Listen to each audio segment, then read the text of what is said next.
Welcome back. This is part two with Bobby Hedglin-Taylor, who is a New York resident and author of the book, Shit My Mama Says. So again, we're going to have a little cursing in this video, not as much as the first one. This time we're diving into a little more about how he dealt with the large-scale loss of 30 people in his life over the last few years.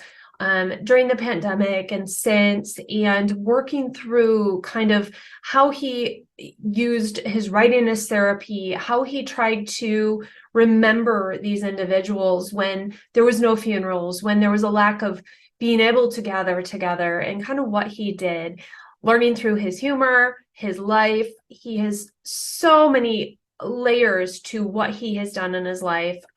Such a phenomenal individual. By far one of my most favorite people to talk to. Sorry to everybody else, but yep, he's right up there on my list now.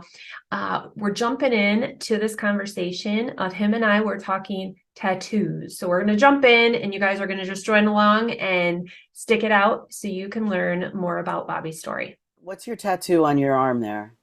This one is an arrow. Uh-huh. And Josh has a bow on his arm. He's a big bow Oh. hunter. And so I saw this one day and I was like, I've said I would never get a couple tattoo, but the place where I am, the farther you pull back a arrow, the farther it's going to shoot. That's kind of the stage I was in. And then he loves bow hunting. So we got it. So it's a couple, non-couple tattoo. And then this one is just, I've got to do something with it. It's my daughter's initials. Oh. But it was kind of a random, hey, let's do that. And I'm like, well, we got to do something more with it. Yeah, I have wings. I love them. Yeah, I was checking that out. They go all the way around the back, and then I have two trapezes swinging in either direction. There's Winnie the Pooh on one side and Tigger on the other. So that's so fun. Yeah. I had never had a tattoo, and my ex-husband hated tattoos, and so I always thought I couldn't get one. Well, now his girlfriend of 2 years has her whole back. She's got sleeves. She's covered in tattoos. Yep. And I regressed my feelings for them for so long. And so then I just started getting them and oh my God, I can't stop. My husband was worried because he had somebody break. That's my back. Oh my God. It's so pretty. Yeah. So it's a circus tent. And with the wings. So the wings are going to be extended down to I want the purple to come all the way down here, down to the wrist. But then who knows if I'm ever going to have a corporate job where I need to have, I don't. So. I think at this stage, you don't need to worry about that. Yeah, I figured as much. But the back design was the Winnie the Pooh circus, was all of the Winnie the Pooh characters.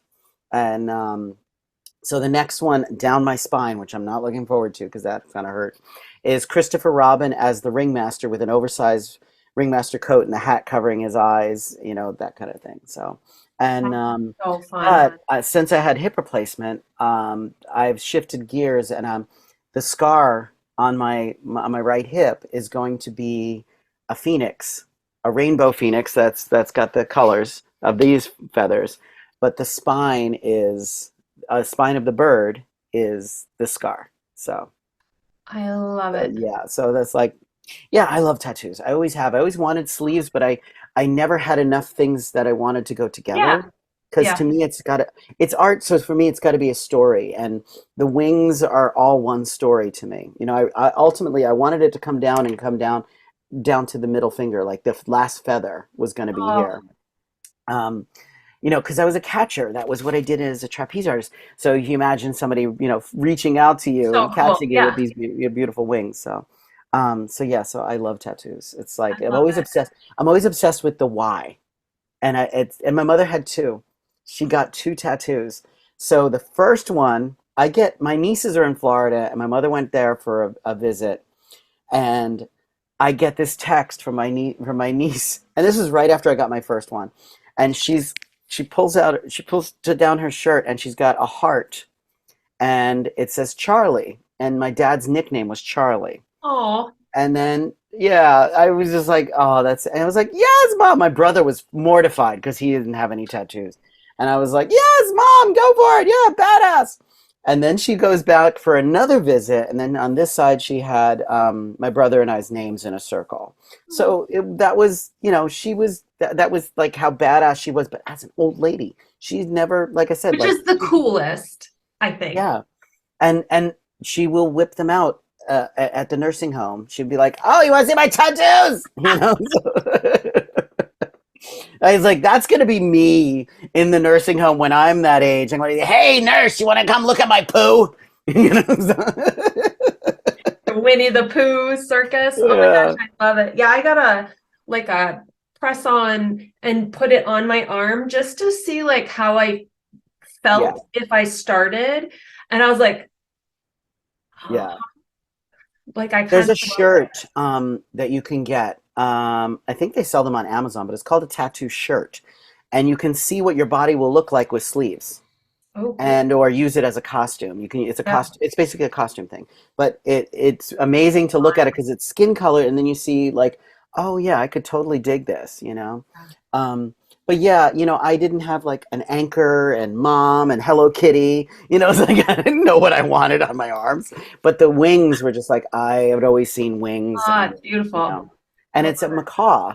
And so a macaw is it's a beautiful bird, first of all, but it's the only bird that has all the colors of the rainbow in its wings, and that's what I wanted. So I love it. That's yeah. I want to come and trapeze with you sometime. When you come to New York, I will be your tour guide. We will make dinner for you. We'll Me take you. and Josh, me and Josh will come. We'll trapeze. I'll take you. We'll go to a Yes, show or something. Oh my absolutely. Lord, we would have so much fun. Absolutely. Totally Oh, do it. this is my new dream bucket list is to There go you visit go. Bobby in New York. Yeah. We're back on the second video, guys, here. We're going to talk about all the death that you encountered over the last few years. I think it's not a unique thing, I think, for a lot of people over the last few years, just because of the death spikes and things. But you really experienced a lot of loss in the last few years. We talked about your mom in the first one and how that had arced over all 3 years and turned into this book that we talked about in the first video, and it is going to kind of roll into your cookbook. Tell me a little about the rest. You've had 30 Yeah. losses that Yeah. have And hit eight of close. those are family. Yeah. Um, How so many it's had services? How many, talk about their loss, but how could you even work through any of that loss during that time? well, if I would have if I would still be in that loss if I didn't have some kind of art. I know you can't see it here, but those paint by numbers, but now they have the jewel by numbers. Yeah, yeah, the So diamond art or whatever. yeah, so I made several diamond art, but then I had all those leftover beads. So I'm just gonna turn around. I took the leftover beads and I made these turtle shell lights with Oh the my leftover gosh. beads. And that was during the pandemic as well. I had to make some kind of art to keep myself busy, to keep myself happy. And that also, I wasn't doom scrolling. I was staying away from, because we were bombarded not only with personal death, celebrity death. Yeah, My first, obviously my first was my mom. No one expected it because she had been sick since January, but we didn't know with what. And she kept going back and forth to the ER. And I would sit with her sometimes for 18 hours. And and then when she passed, I got COVID right after that. And then that's when the shit hit the fan, so to speak, because the world just started. I mean, the numbers kept going up. And then I would hear a friend, one day I got, I'm sick or my dad is sick and I can't visit them. And then I would see a memorial to them on Facebook because that's all we had. We couldn't do memorials. We couldn't do funerals. Like I was saying to you, when I went to the funeral parlor, they wouldn't even offer me a viewing. We could have had one for just me and one or two people separately, but that was it. They weren't allowing viewings or anything like that, and nothing indoors. Um, and my mom, I promised her I'd bury her next to my dad in Pennsylvania. So it was about crossing state lines, the body embalming, all that kind of right. stuff. So, and I didn't have the money for that. And then all of a sudden, it was so much uncertainty. My mother always said, you know, she wouldn't mind being cremated if it came down to it. She knew how expensive it was to bury my dad. Luckily, he had some benefits at that point from his job that covered a lot of it. But even back in, I mean, I have the receipts from the funeral parlor from my dad, and even back then, I don't know where people got that amount of money Yeah. to bury someone. Um, but then shortly thereafter, it started, and that's when I would hear, you know, a former teacher of mine, a dance teacher, had passed. Then shortly thereafter, I found out my aunt, my mother's sister, well, actually, no, my uncle, my step uncle, um, he got sick in August and he died. He didn't go to the hospital, and he just died in his home and was left there for 2 weeks. Mm. And then in December of 2020, my mother's sister, who was also in a nursing home, she passed. Um, that July of 2020, my best friend from Boy Scouts from 1970s, we've been best friends, and we were talking every single day till the day he went to the hospital. And then his last Facebook message was, "I'm being intubated. I'll see you on the other side."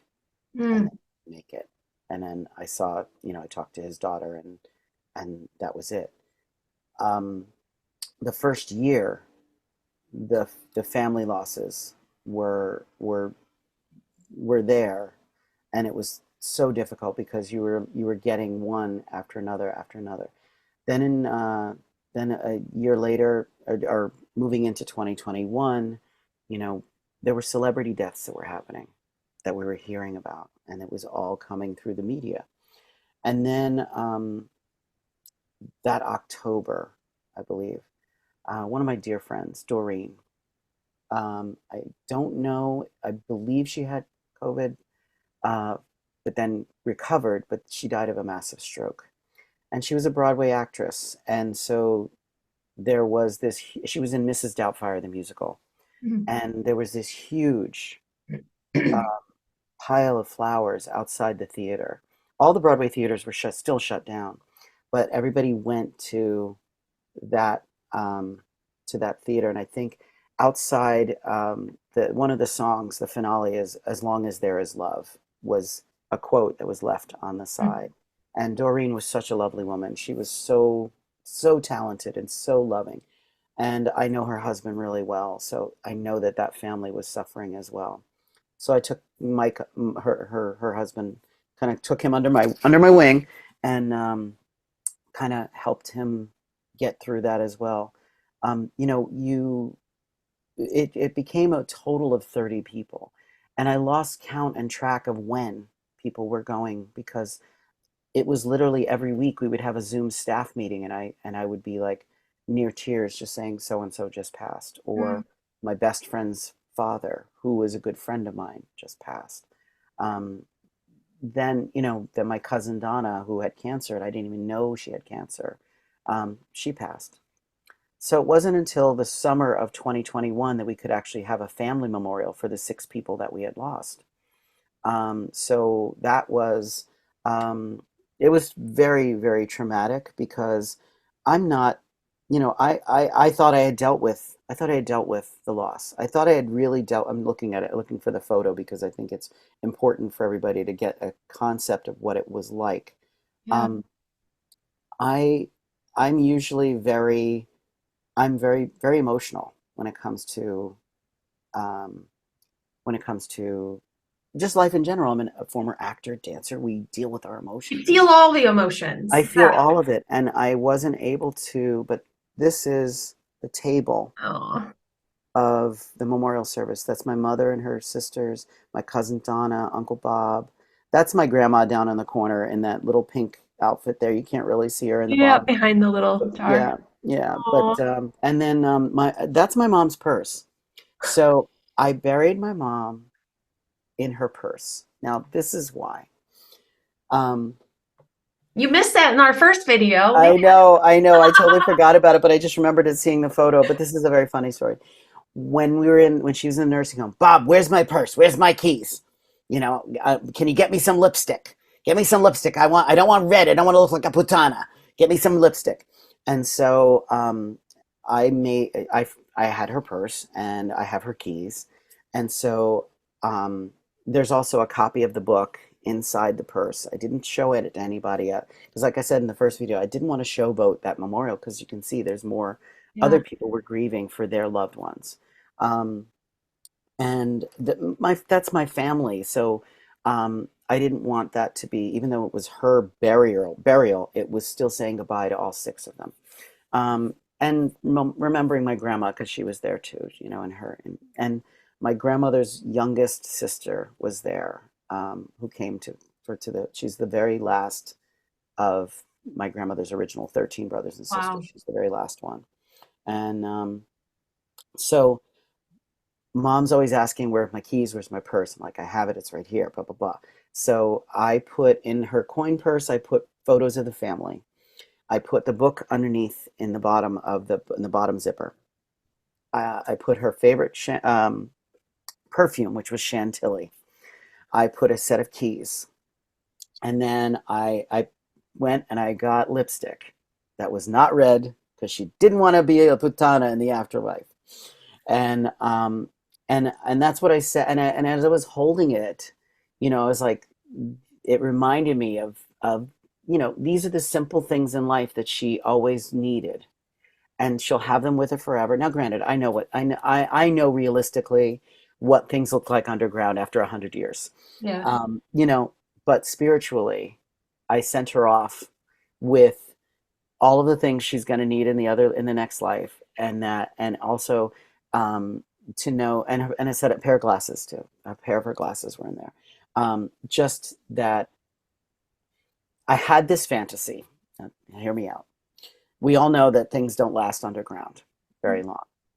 But I had this fantasy because when you see a tombstone, you see the name, day they were born, or date they were born, date they died, and maybe something like beloved wife and mother. That's not acceptable to me. I wanted, well, first of all, we have a family picture now on my parents' grave because my mother had paid for the plot, but she also had overpaid for the funeral.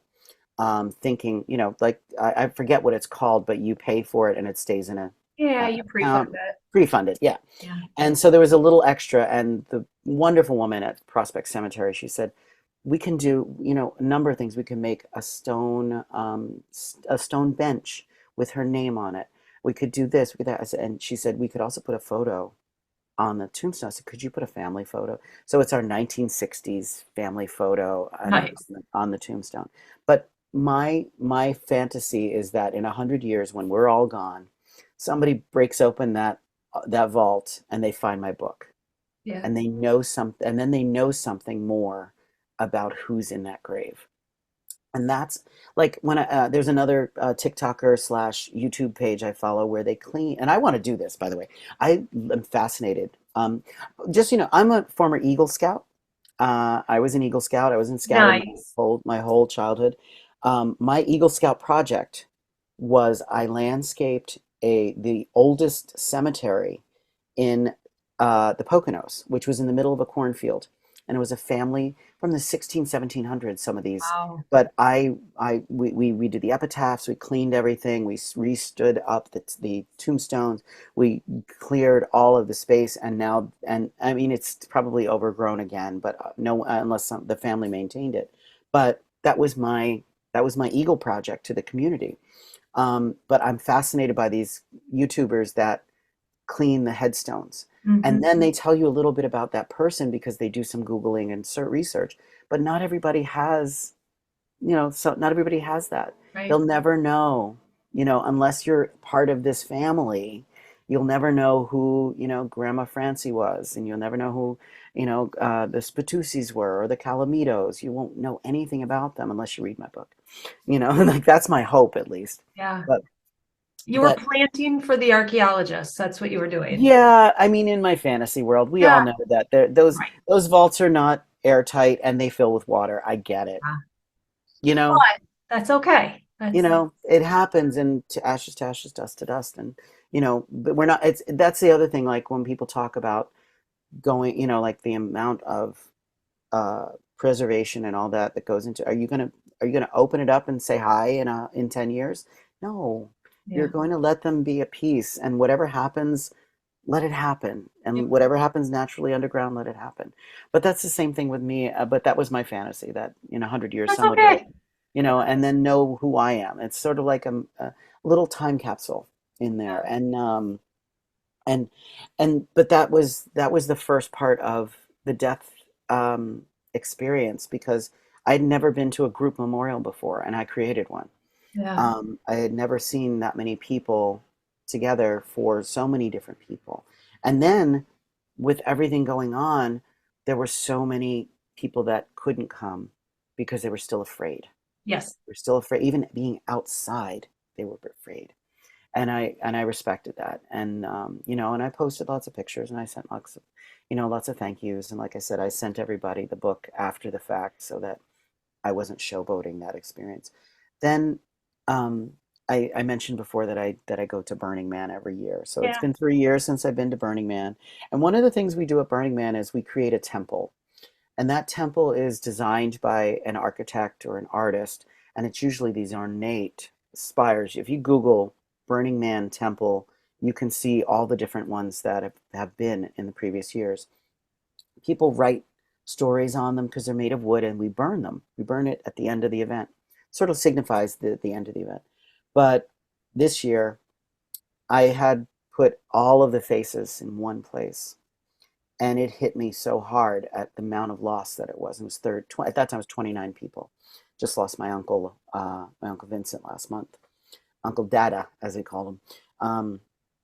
But seeing 29 faces that are no longer with us is horrible. And then seeing friends I went to high school with, one guy and his twin brother, both passed. Mm. Um, and going through that family's grief journey, because I'm very close with his wife. So I had them all, and it was 3 pages. And I stapled them on, I laminated them and stapled them onto the temple, because it's very windy in the desert, and you never know what the weather's going to be. And then I left a copy of Mom's book. I poked a hole in it, tied a string on it, and I talk about stalking. You and I were talking about stalking Yeah. earlier, but that's another story. Um, Off I camera stories. I would go to the temple, and you go there. I went there to meditate. They had yoga every morning at sunrise, so you just have this beautiful, peaceful experience. Some people play music while they're there. There's drumming, there's dancing. Like, everybody's there to celebrate the people who passed on. And there was even an annex of that temple that was just for COVID, people who lost people to COVID. But mine was 29 people that spread across, and it just, like, the tears came, and the sobbing, and it was just like, whoa. It had never hit me that hard, that I'd never see Doreen again. I'd never see my friend Joel again, Mm. my old teachers, my aunts, my uncles, my cousins. Um, and that amount of grief is, there's nothing funny about death. No matter how you dress it up, there is nothing funny about death. However, when you process it, and if you process it in a way that is healthy, you can use the humor that those people brought, the gifts that those people brought to your life, in a humorous way.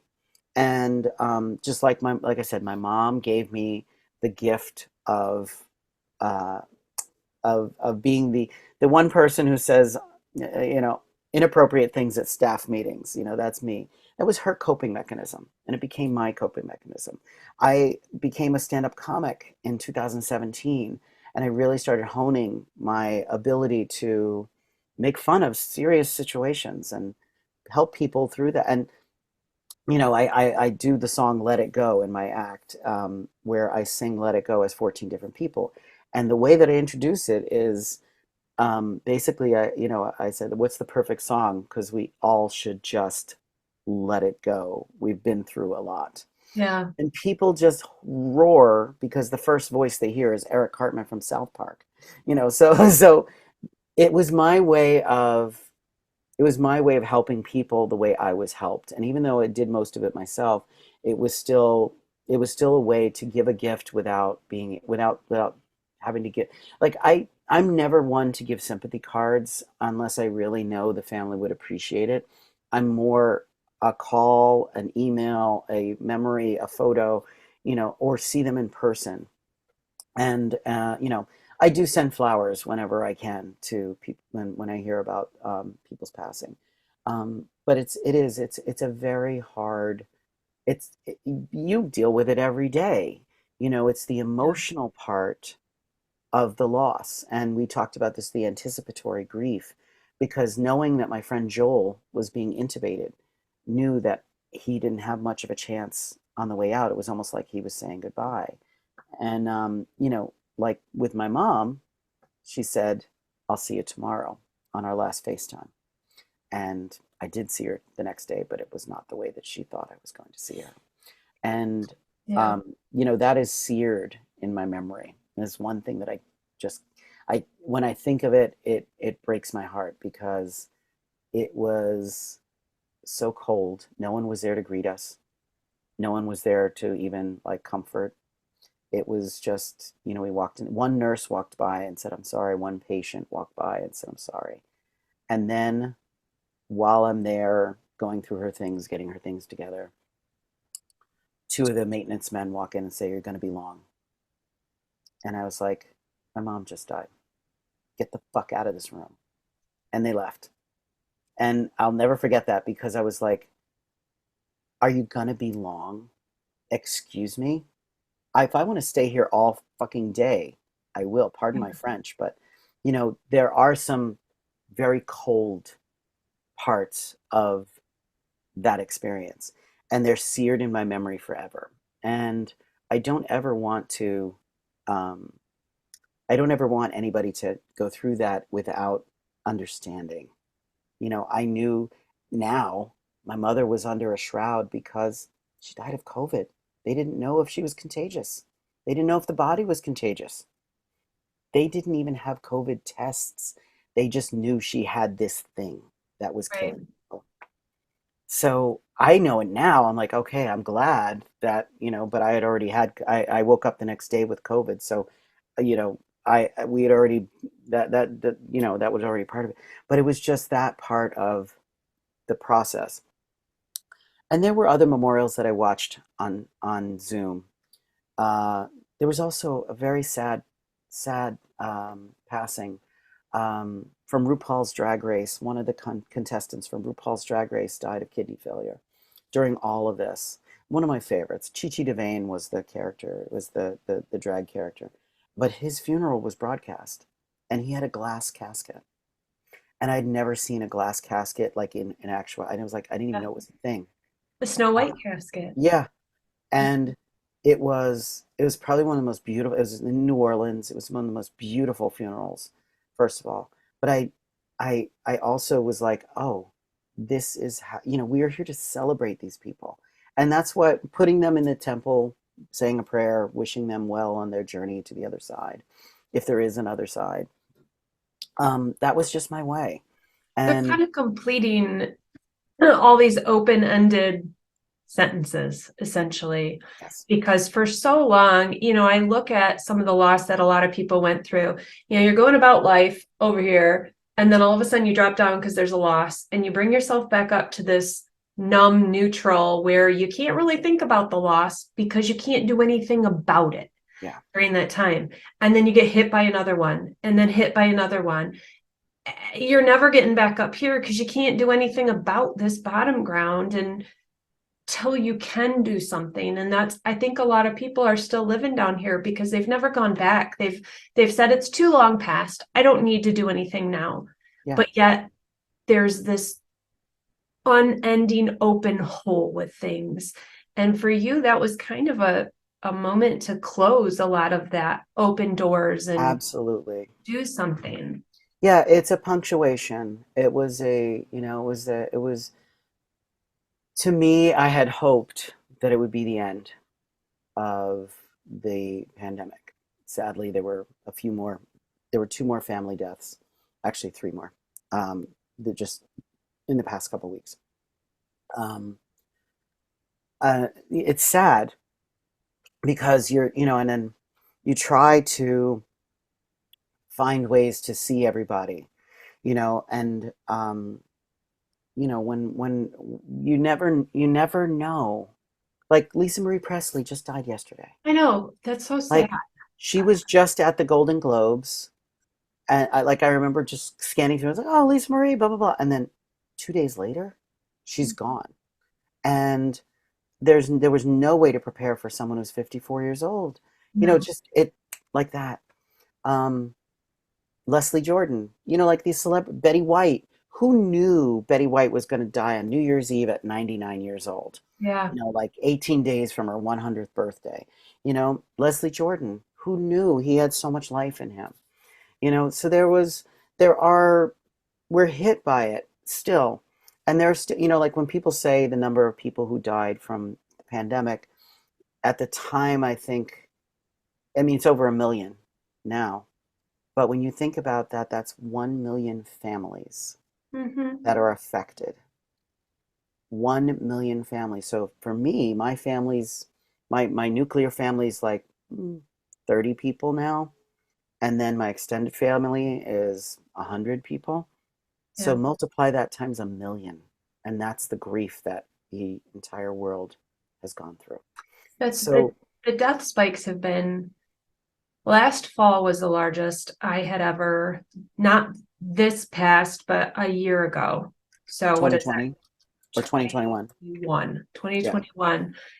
The fall, and then January, February of 2022 were the largest death spikes I've ever seen in the business in 30 some years.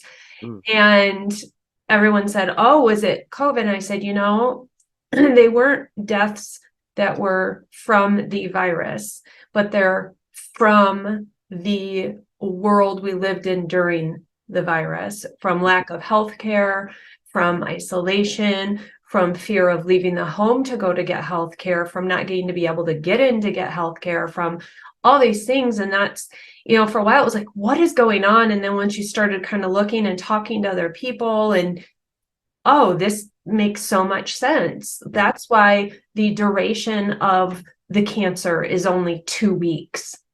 That's why there's the sudden this or the sudden that, there's lots of theories out there about all these other things, but so much that made sense in there. But the bodies were, I remember clearly the day my girls go into work with me. I work at a high volume funeral home most of the time, and they'll come in and they would count bodies in boxes that were ready to go to the crematory. They know that in the coolers, those names are up on the board, and we walk through there on the way to the office. And, so they'll be like, okay, how many people are in boxes? And they would count the boxes and they would count the names. And then they would count, they would say, how many people are getting their makeup done right now? And how many are in the room where you do that other stuff, which is the prep room, and so they would count. In the one day, it was well over 20, just in one day. And we were getting 8 calls a night. They were booked out 4 days for arrangements. It was insane. And the girls were just like, okay, this is what you're doing. And there's this many people around us. And it didn't shock them because they had no context of what it was, but that they were exposed to certain things in terms of, the magnitude of the moment, but they didn't even know what that moment was. And I don't hide things from them. I don't, they're very exposed to a lot more than 99% of You're the not world. taking them into the embalming room. You're No. but I get, but you're explaining. They know death is death. every day, and it's every age, and they have seen babies who are dead. They have seen kids that, they have seen that this affects everybody. And I think seeing the quantity, to them, it was like, because at the time, Josh, my boyfriend, was the crematory operator, so they knew everybody in a box was going to be cremated. And they're like, wow, that's a lot of work for Josh. And I'm like, yes, that's going to be a lot of work. And they have weird context to it. But them coming in and counting, because they knew it was going to be a big number, was like, whoa, you Yeah. know, whoa. And that's just in that one moment, that's 20 plus families that had lost somebody. And sometimes you wonder how many people got just lost in the mix. Like, we as funeral directors can't give as much effort, energy, emotion to a family when you're seeing 4 families in a day. Whereas if I was seeing 1 family in a day, they're getting a lot more of me, and you're spread out. And, the care a lot of those families were getting was shrouded in fear during Yeah. that beginning year or two. I knew funeral directors who pushed for direct cremation, didn't want to embalm, didn't want to touch a body, didn't want to, which was wrong. And that was not good. But we're, just like everybody else, fear, it takes over, and you can't rationalize fear when there's no rationalization to be No, made. because it's not even, the fact is, if it was proven that you could catch it from embalming, and just by a complete mistake, you brought it home. You Right. know what I mean? Like, I totally understand where that is a fear. That's why I said I know now, and it is the way it was explained to me and the way that I understand it. That's the way that she had to be prepared, for me to just be there, because they didn't know. And of course, there's a legality and blah, blah, blah. I get all that, Right. but no one explained it that way. No No. one said you're going to see X, Y, and Z. Your mom's, it's not going to be like, like, because all the funerals that I had ever been to, even the one, my cousin Jessica was 2 months old, and she died in a fire, but from smoke inhalation, 2-month-old baby. Oh, And I remember going to that funeral, and it was like this tiny, tiny little casket that my cousin Carol had on her lap, mm, and the little baby was in there, and I was just like, she looked like a doll. mhm. But it was, I didn't that it was prepared. I saw my mother's friend Marcella when she died. She was emaciated. This was a very big, jolly woman. When I saw her in the casket, she looked like she was going to get up and serve tea. My dad had lung cancer. He was a human skeleton when he died in my arms. I was holding him. We had just watched Grease, and and I knew that because that was one of the movies we saw together. And we're sitting on his hospital bed in the living room, and I felt him take his last breath, and I felt him leave. I felt like him float away, and that image, he was so sick. Then to see him in the casket, and he had a smirk on the cat, Mhm. and he always had that weird smile, the smirk, and they captured it. Brilliant funeral home. But he looked like he was going to wake up. He was so lifelike. And I had seen him. So it was just this weird confusion. Like, how do you get from there to there? Now I know the process Yeah. because of following the channels that I follow, and just out of, and that's the other thing. Like, I think people need to to be open about, like, I was genuinely curious about the funeral industry. And even as, like, at one point, I thought it could be a career transition, because I'm very good with people. I'm very, very empathetic, and very, very supportive when it comes to times of crisis. But I'm not good with dead bodies. So, And one um, little caveat that should in yeah, I'm, great with the family, not good with the body. And that's okay. But I learned that by like experiencing it and demystifying it, because we just, dad showed up one day, and then he's in the casket and he looks great. And that can also affect the family, because if you're good at your job, you're good at your job. And Yeah. ironically, that funeral home was Lanterman's. Hmm. Remember, I think we talked We about did. that recent issue that you did a video Yep. on. But this was long before that situation had happened. Yeah. Um, but yeah, they were the best, because I never, every funeral I had gone to that funeral home, and that was a family funeral home, I believe. Um, they were like, everybody was completely lifelike. No one looked No one looked fake. No one looked, you could, my grandmother, we couldn't figure out why my grandmother didn't look like herself. And it wasn't the makeup, it wasn't the hair. She didn't have her glasses on. Oh, The minute we put her glasses on, that was grandma. And that was it, and that was it. And and that was something that we as a family missed. We totally knew she wore glasses, but no one even thought, because she died of cancer as well. No one even thought to put her glasses on. But that was the missing it piece. really, people will be And like, oh, she never wore glasses, obviously, to sleep. Why would we put them on? And I'm like, no, no, no, no. yeah, You don't ever look at her. Nobody sees her when she's sleeping at home, so that's not going to look like her. You got to have right. what she would have on, or he.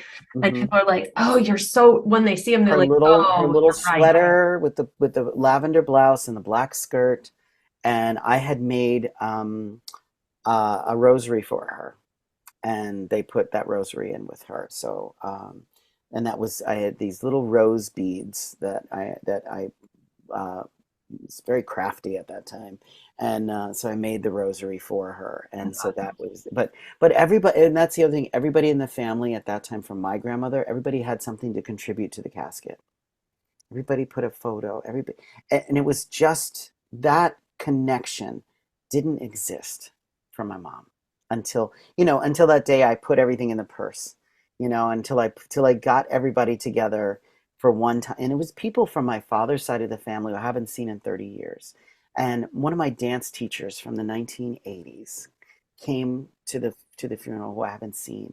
Cousins, people from Boy Scouts, like, that's why I was saying, like, I have so many branches to the type of, I'm definitely multifaceted, being a trapeze artist, dancer, actor, you know, now writer, so it's Yeah. like all these different facets, and I work in different communities, like even the Burning Man community. We lost a lot of people that were regulars at Burning Man, and so that was just society took a hit, Yeah. and it was hard. It was hard to process, because it's hard to process one death, but then to go through, and you tend to compartmentalize people, and some people are like, well, you didn't know her that well, did you? And I'm like, she was my friend.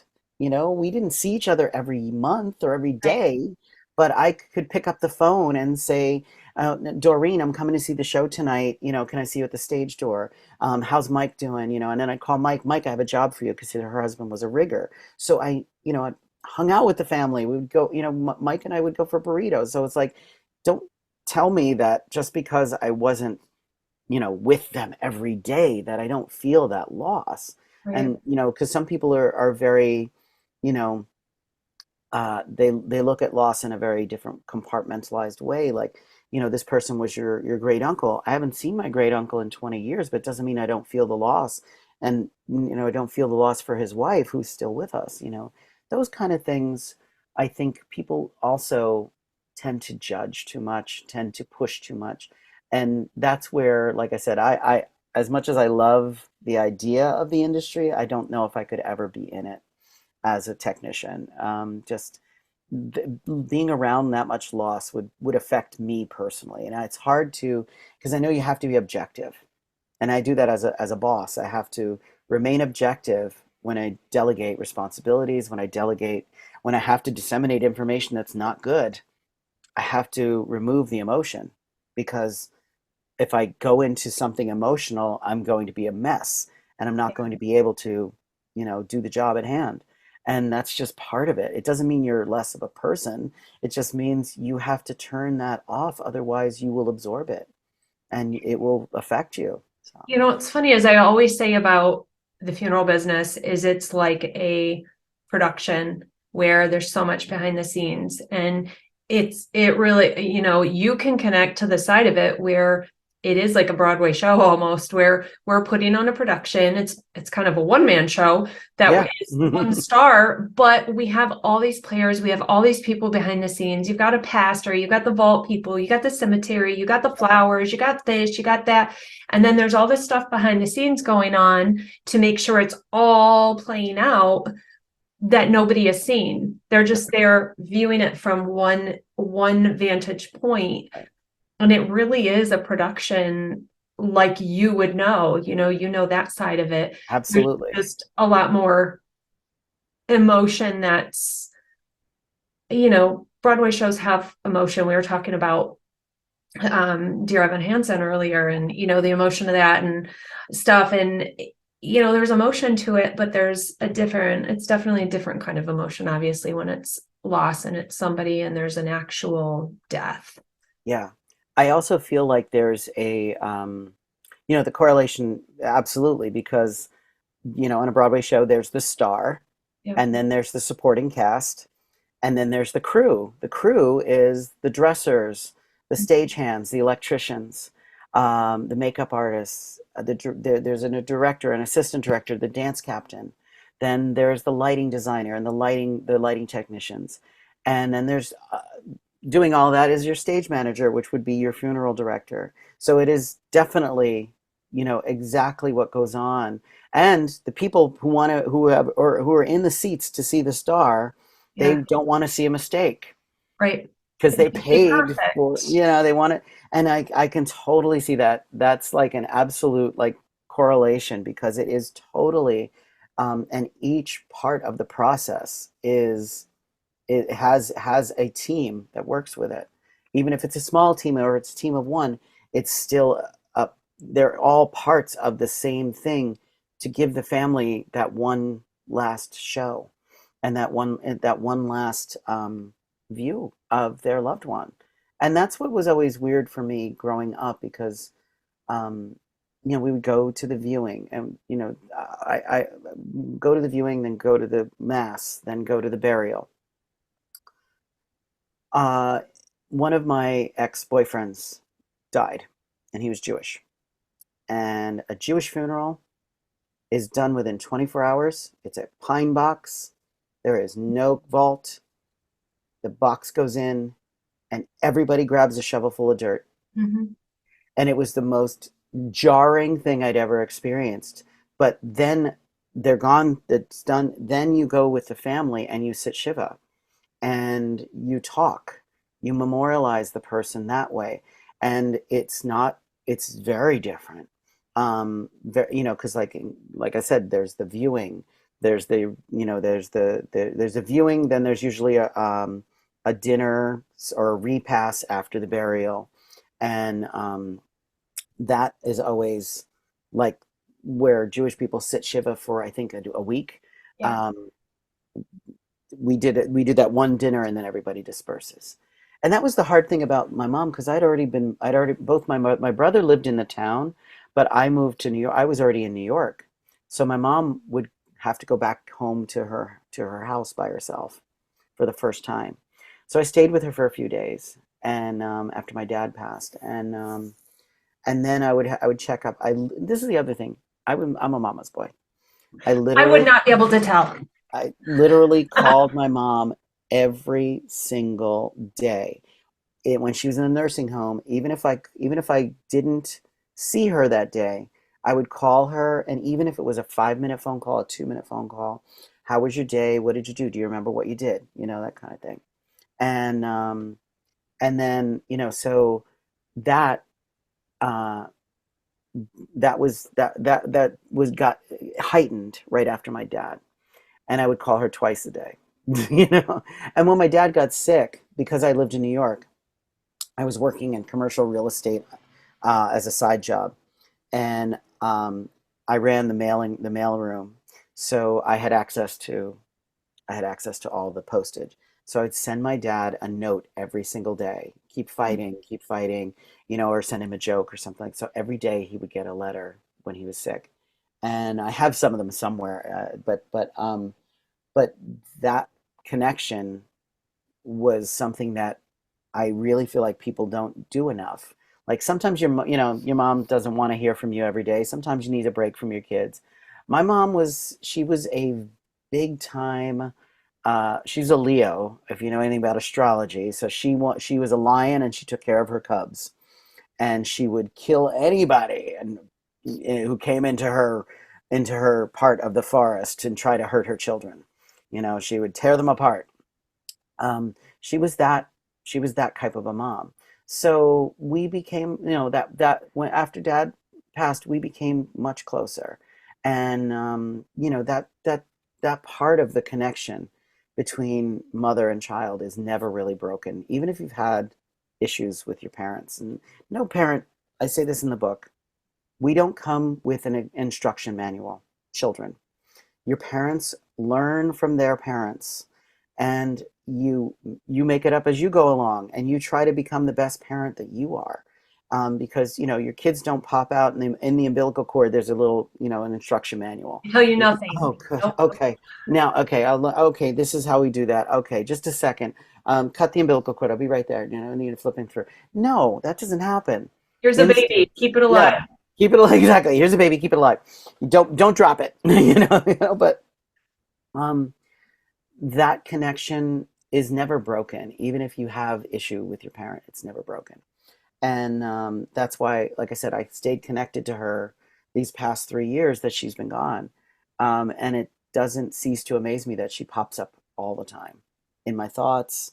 Now, I'm not one of these people who so believes in supernatural things, but there was this one time where I was alone and my mother had a very distinct burp. And I was walking down my hallway, and this was after I got the cremation ashes back, and they were in the cupboard. I heard a burp come from the cupboard, and I'll never forget that as long as I live. I got chills. I was like, oh my God, she's back. So but it's like, it was this very loud, and I don't know if it was just like I was hearing it, but I heard that, and Awesome. it was just, but that connection is still there, and that's what I was saying like earlier. Like her words are in more countries than she's ever traveled to, and I'm at peace with that, knowing that people are enjoying it and enjoying her humor and getting some humor out of the loss. And I think that that's one of the gifts that I want to give. That's why I give the book away a lot. I give it away to people on online who I connect with and things like that. It's not an expensive book. It's not an expensive Kindle. But there are times when I just feel like one of my friends, his father has dementia, and he's a rope artist, so he does like roping, Angelo. So I sent him the book, and he got such a kick out of it. And then my other friend Sean, I sent it to him. His dad has had dementia as well, and they read it together, and they were laughing in the nursing home. His father had since passed, but he remembered he remembered that joy, and that gives me joy, knowing that Awesome. my Yeah. mom's providing joy to people. So, Well, you're keeping her alive. You gave her a legacy that you could have never expected a few years yeah. ago, but you created this legacy for her, which is therapeutic and it heals you in ways you didn't know. Yep. And Yes. everybody can do it now. Like I'm not, the idea that if I had to, let's say I was thinking I was a real writer and I was actually trying to shop this book around to publishers and to agents, I would still be shopping it around and getting rejection. With self-publishing, you do it all yourself, but you also have to do your own marketing, you have to do your own research. Yeah. You have to learn to fail and be okay with failure. Yeah. When I bomb in a stand-up routine, I don't sit there and dwell on it. I videotape every single performance, and then I look at it and say, okay, you messed up here. Let's fix that in the next show. You messed up here. Okay, you sang that note wrong in here. Let's see what we can do in the next show. I use it as a tool for the next thing. 20 years ago, I would have beat myself up with that. I would have just taken that and just beaten myself up with it. And I think that if you want to write, absolutely write. Right from the minute you get a chance to, even the minute you wake up, it's one sentence, one paragraph, one page. And before you know it, you'll have 47 copies of the book because you'll have gone through 47 drafts, like I have with the cookbook over 2 years. It's literally gone through 47 incarnations. And I'm very, very happy with where I am. It's just now is fine tuning. Now is picking apart each recipe, picking apart each sentence, Yeah. really going in for the humor, I mean, the cover, I think I showed you, it's hard to see, but there's like little snippets from the book are actual stories from my life. Like I said, my first words were fucking reindeer. And that story is in the Christmas cookie recipes. There's, my father and brother had plotted to pull a prank on my mother, which backfired on my father. So my father ended up getting the prank. And so it was just like all these stupid things from growing up and being with a crazy dysfunctional family on a mountaintop in Pennsylvania. Um, and now somehow, the circus world and theater and stand-up comedy, like all of that together is who I am as a person, but it's Yeah. expression. And I think that everybody can express themselves, even if it's quiet expression, even if you just write and never want to publish it. Um, Going into your phone and writing things down in the notes is all extremely valuable. And it informs you. It informs you in your life how um, this book has paid me back emotionally so many times, especially the cookbook, because I love to cook. I love to entertain. I'm Italian. I know I don't look it. But I love the sensation when I see someone smile because they tasted my food, Yeah. something I put on the table, just that joy. That's, mm, you can't ask for a better thing. So. Well, we will come back with another video and do some cooking at some point Yes, here. Make absolutely. sure you guys check out Bobby's book, Shit My Mama Says, especially if you know the journey of someone with dementia and your family, and share your losses. There's this magnitude of loss that a lot of people have had over the course of the last few years. Share your stories below. We'll post how to get Bobby's book. And he has said if you even message him on Instagram or something, you can order the book. He will Yeah, sign I can it. send you a signed copy if you just Yeah, message he me on would love Instagram, to. and I'll tell So you. You'll just have to, you'll Venmo me and give me your address and I'll send it off to you. So. yeah, thank you. You are by far one of my favorite just Thank humans, you. I think And now. you're gonna come to New York. We're gonna go to the theater. I'm gonna make dinner for you. We're gonna have a great time. It's It's like gonna the be top of my awesome. bucket list now. I Absolutely, literally, it would be absolutely. so fun. Well, thank Yeah. you so much for Thank spending this you time. And thank you guys for joining us. for Share your having me. stories below. Bye. Thank you guys for joining us for this two-part video. Thanks to Bobby for sharing with me and all of you his journey, his stories, his mother, sharing so much of his mother and his family and his life.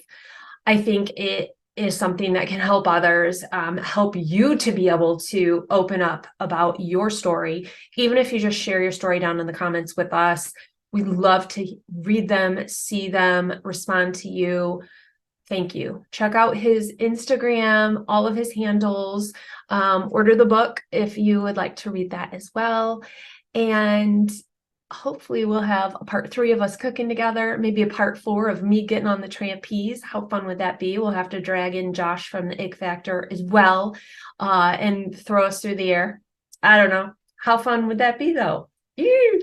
But thank you guys. I know it's a heavy topic, but we try to stay light about it as well. There is therapy through laughter. There really is. And that's what we are finding here in these videos. So thank you guys. See you in the next video. Bye.